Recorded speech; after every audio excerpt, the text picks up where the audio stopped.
محمد رسول اللہ. اکثر لوگ جو ہیں وہ رزق کے معاملے میں بڑے پریشان ہوتے ہیں، اور کیونکہ بہت سارے مجھے میسیجز پہ آتے ہیں اور اس کے بارے میں نے پہلے بھی بات کی، لیکن ایک کوئکلی آپ کو بتاتا ہوں کہ جو شخص بھی اپنی زندگی میں پانچ چیزوں کو اپنی زندگی کا حصہ بنا لے، اللہ سبحانہ تعالیٰ اس کے رزق میں کبھی کمی نہیں دیتا. پہلی چیز کیا ہے کہ اپنی زندگی میں اللہ کی فرما برداری کو لے آؤ اور اللہ کی نافرمانی کو چھوڑ دو.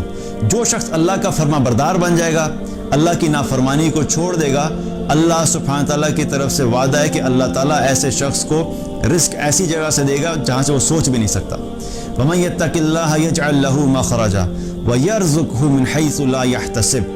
اللہ کا وعدہ کیا ہے کہ جو بھی تقوی اختیار کرے گا، اللہ سے ڈرے گا، اللہ کی فرما برداری کرے گا، اللہ کی نافرمانی چھوڑ دے گا، تو اللہ سبحانہ تعالیٰ اس کے لیے ہر مشکل سے نکلنے کا راستہ بنا دے گا، اور رزق اس کو ایسی جگہ سے دے گا جہاں سے وہ سوچ بھی نہیں سکتا.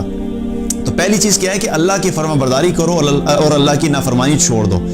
دوسرا عمل کیا ہے کہ جو شخص بھی کرے گا اللہ اس کے رزق میں برکت دے گا، کثرت سے استغفار کرنا، اپنے گناہوں پہ توبہ کرنا، نادم ہونا، استغفار کرنا. جو شخص بھی یہ کرے گا اللہ سبحانہ تعالیٰ اس کے مال کو بڑھا دے گا. اللہ تعالیٰ نے قرآن میں فرمایا فَقُلْتُ اسْتَغْفِرُوا رَبَّكُمْ إِنَّهُ كَانَ غَفَّارًا يُرْسِلِ السَّمَاءَ عَلَيْكُمْ مِدْرَارًا وَيُمْدِدْكُمْ بِأَمْوَالٍ وَبَنِينَ. اللہ کا وعدہ ہے کہ تم کثرت سے استغفار کرو، میں تمہیں مال عطا کروں گا.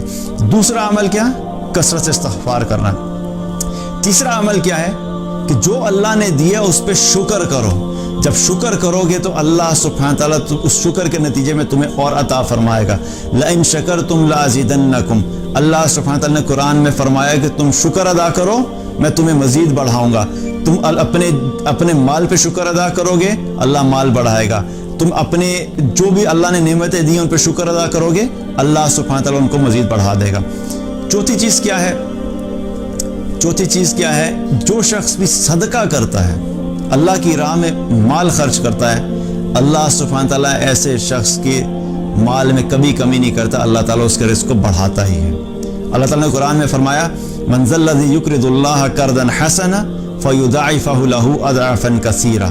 کون ہے جو اللہ کو قرض حسنہ دے اور اللہ سبحانہ تعالیٰ فرماتا ہے کہ اس کو میں بڑھا چڑھا کے واپس کر دوں گا.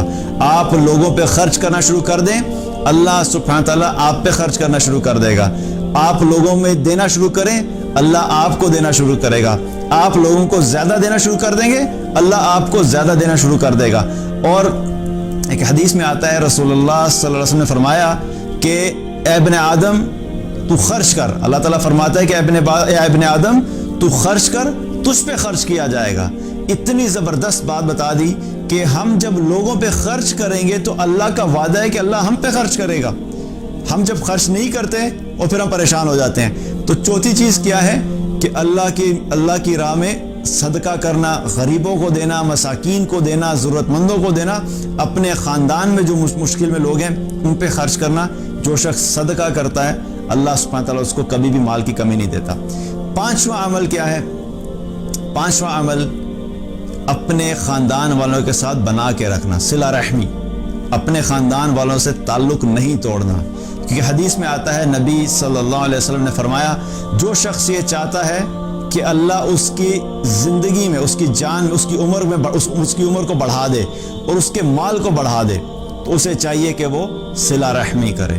تو اپنے خاندان والوں کے ساتھ تعلق مت توڑیں، تعلق بنا کے رکھیں.